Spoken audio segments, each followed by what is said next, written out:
The next test we're going to do is a type and a screen. So I have a new patient. Patient's name is Brian Bohati. It's all information right there. His date of birth, his medical record number. I filled out all my paperwork. And I think you guys have seen enough of me filling out labeling test tubes. So I went ahead and pre-labeled all my test tubes for you. I have my forward typing, my A, my B, and my AB. In the back row, I've got my back typing, my AC, BC. And then in the front row, I've got my D and my DC. Now, these are our 3 new tubes. I've got BOH, that's his last name, the first 3 letters of his last name, Roman numeral 1, Roman numeral 2, and Roman numeral 3. I'd like to remind you that we use Roman numerals whenever we're using our screen cells. We don't use the numbers 1, 2, and 3. Those we'll use when we get to panels, but when we're doing our screen cells, we always use Roman numerals. Couple hints of things to do to prepare yourself a little bit better. One of the first things we're going to start with this is I'm going to get my screen cells running. So I'm going to add 2 drops of plasma to each of my screen cells. Then I'm going to come over here and I'm going to grab my screen cell 1. They've been pre-mixed, so it's just a matter of getting those few cells off the bottom that have settled. I'm going to add a drop. Oops, it hit the outside. I'll have to get that cleaned up before I put it in my centrifuge. There's my 1. This lab is very, very dry right now. Very staticky. Lots of static stuff happening. This is cell number 2. I'm going to make sure I put that back in the right spot. Always just double check all those things when you're doing them. Make sure that you have the right tubes in the right spots and you're putting the right reagents into the right tubes. Now the reason we start with our screen, there it goes, that first drop pulled off before it was a good drop. The reason we start with our screen is because it's going to have an incubation. Give it that nice mix. Okay, so I got my screening tubes out of the centrifuge. I spun them just for 0 time. And I'm going to take my screen cell 1 and I'm going to gently shake, and we're going to check these at immediate spin. It's coming off very smoky. Roll it down the side so you can watch on the side. So my screen cell 1 is negative at immediate spin. My screen cell 2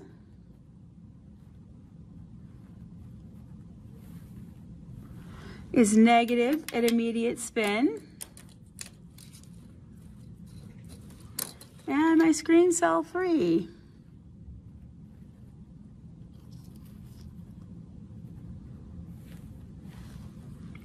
is negative at immediate spin. So you can see here, I started these 3 at immediate spin. So as I was saying, the reason we do this is now I'm going to add 2 drops of PEG to each of these tubes, and I'm going to put it up in our heat block for 15 minutes. While that's sitting and incubating for 15 minutes, I can be working on my ABRH. Otherwise, if I did my ABRH first, I'd be sitting here waiting and looking at my heat block because I'd have nothing to do. So now I'm doing efficient workflow is what this is called. We used to call it multitasking, but it's really not multitasking. It's workflow efficiency. It's always doing something instead of just sitting and looking at an incubation. I'm going to be doing this while it's incubating. So I'm going to take each of these. I'm going to take each of these tubes. I'm going to add 2 drops of PEG to each, polyethylene glycol. If you recall, what this does is pulls the water away from all the cells. It's going to help open up those binding sites on our cells. Give it a nice mix.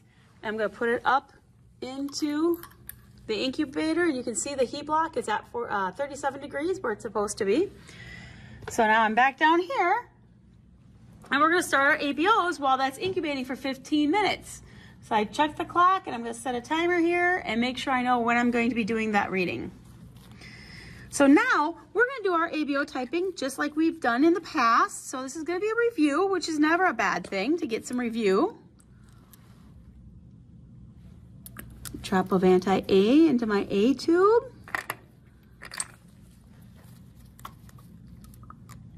Anti-B into my B tube. The darn static is just pulling these like little spittles of drops. So I gotta make sure to get these decent drops in the tubes. A comma B into the A comma B tube.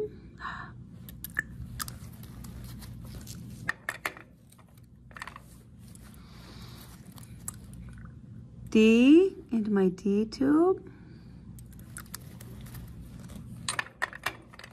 And my D control into my D control tube.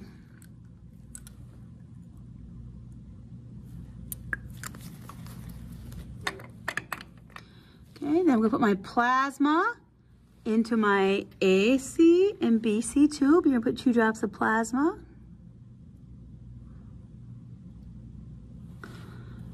Okay, so now if you look, I can look at all the bottoms, there's clear in everything. So now we're going to put the cells in everything that we need to put cells into. So we're gonna start with my wash cells that I made before I started this video. Drop of A cells into my AB and my AB, then I jump down to my D and my D control. Then I reach back and I'm gonna grab my A1 cells, put them in my A1 tube. I'm gonna grab my B cells, put them into my B tube.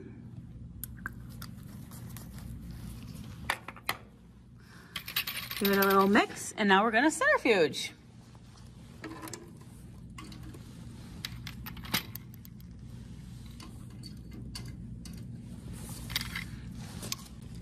I'll be right back. Okay, I'm back. I'm gonna go ahead and put all my tubes back in order, just like we always do when we're reading our ABOs.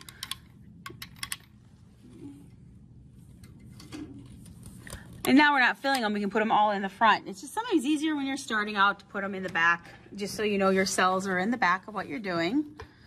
So now I'm gonna grab my A tube. Shake and roll. That was a beautiful 4+. It came off right away. So I'm going to go over my paperwork and write a 4+ down. Look at my B. My B is wisping off. I can get it in there for you so you can see the mirror, see the smokiness of the button come off. My B is negative. AB, oh, it came off in a nice big 4+ clump. My A1 cells coming off like smoke. See what I'm talking about with smoke? See that button as it's coming off? It's like smoke from a fire, very wispy. That looks nice and negative. The whole button's off so I can mark it down. This is my B cell, and that came off nice and strong as a 4+. My anti-D tube. Ooh, that's a nice 3+. So now my D control tube, my D control tube here. It's all off, and that's nice and negative. So we look at the interpretation, we look forward typing. Our cells reacted with anti-A and anti-AB, but not B, so forward types, it looks like an A. Reverse typing, there was no anti-A because it didn't react with our A cells, but there was anti-B, it reacted with our B cells, so that looks like an A. Our RH control was negative, so it's valid, and our D was positive, so this is an A pos. Again, we're always going to write POS NEG out, and now we can go look and see if they're in the records or not. So now we've got about 10 minutes left, so I'm going to pause the video, and I'll be back in just a minute when we get ready to do our wash after our 15-minute incubation. Okay, it's been 15 minutes. I pulled the tubes out of our heat block. You can see I've got them all here. Now, we use PEG. Don't forget, if you use PEG, I can't spin these right away to read them because they're going to turn to glue. So what I do instead is I have to wash them 3 times. So I'm going to take my saline bottle, just like when we're washing our regular cells. I want to hear that noise.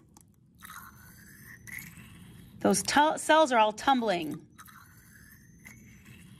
I'm hoping you can pick that up on the phone. So I have water. You can see, look at the suds on the top, how much stuff. That's the peg, right? So we're going to wash them down. I'm going to spin them for a minute and a half.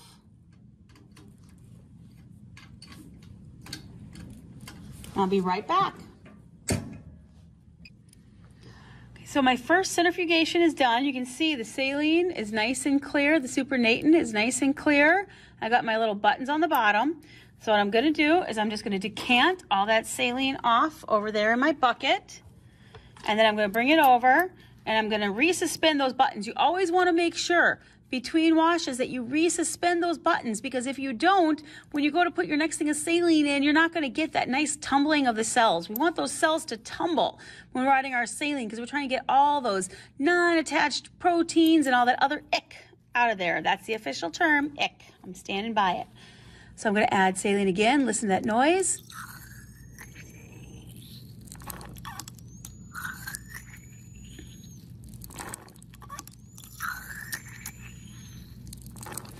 Okay, I'm going to do this again. I'm going to do this 3 times. Okay, so that was my 4th wash. So you want to make sure when you're washing these to decant, resuspend, refill with saline, and wash 4 times. That's going to get all those extra things out of there. Now this last wash is just a little bit different. What I'm going to do is I'm going to go over and I'm going to decant. And then you keep them upside down and you use a chem wipe. And what you're going to do is just get this chem wipe up into that lip. You want to get all that saline off the inside lip of your cells. So you want that. So when I go to flip it over, you're going to see how dry that button is. There's nothing in there to resuspend this time. That's what we're looking for.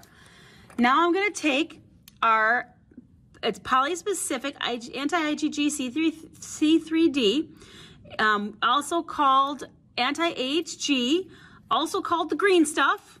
It's always green in our racks. And what I'm going to do is I'm going to add 1 drop to each tube.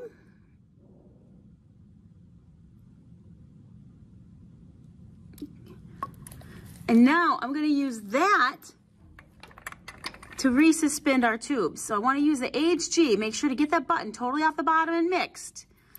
So remember, AHG are anti-human globulin, or the green stuff. What it's going to do is if there are any IgG antibodies that had sensitized those cells, this is going to create cross-links to allow us to actually see those antibodies. So I'm going to spin this for our 0 time.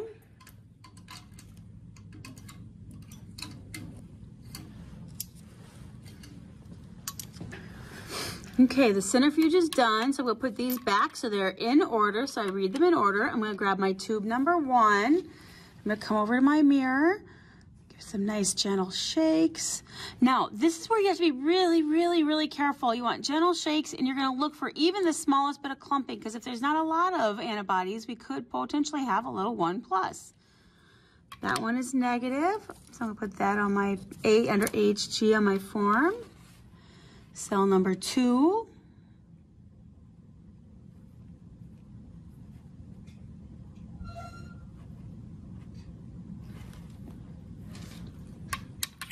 Cell number 2 is negative. Put that on my form. Cell number 3.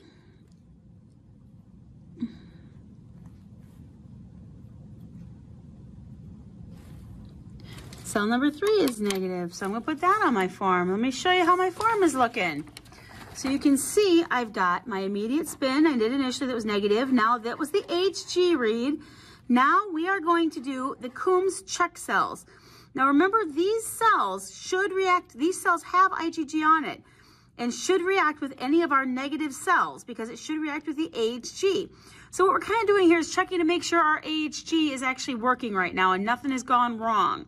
So any cells that were negative at AHG, we're going to add our check cells to. So that was all 3 of ours. So here's our check cells. It's got the little check mark. And again, these are red cells coated with IgG that should react with our AHG in all of our negative cells. So we put a drop in cell number 1, cell number 2, and cell number 3. Let me just make sure that's on the inside and not the outside. It is, good. Put my lids back on so I don't spill. Pick it up. I gotta tap those cells down because, as I said, it's so staticky in our lab right now. All those cells stuck to the top. Give them a mix, and we're gonna spin them quick in the centrifuge for our zero time. Okay, our centrifuge is done again. So I'm back. So now I'm gonna start by reading one. Now this time, remember, I put my check cells in here. So it's cells with IgG attached into the AHG. And I'm gonna give it a little shake and a roll, and it's positive. In our lab, on the paperwork, all you have to do for check cells is put a check mark. We don't actually grade our check cells. Follow the protocol wherever you're doing your work at to see what their rules are, but ours are just check. If they work, we just put a check. So I got my second one, and that came off again. Doesn't come off super strong, and that's okay, as long as it comes off positive, and that one did. So I'm gonna put a check mark there. Take my third,